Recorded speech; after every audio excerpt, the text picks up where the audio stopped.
Di sisi lain terdakwa memiliki hak ingkar.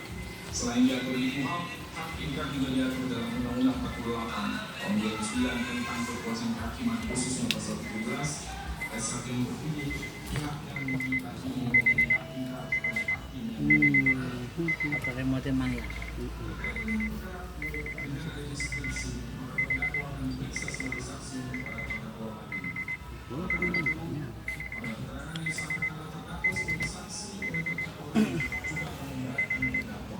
Dan sebaliknya, saksi-saksi yang menjadi terdakwa dalam perkara lain yang mendapat jaminan dan perlindungan dari pihak memberikan kesaksian yang tidak memberatkan.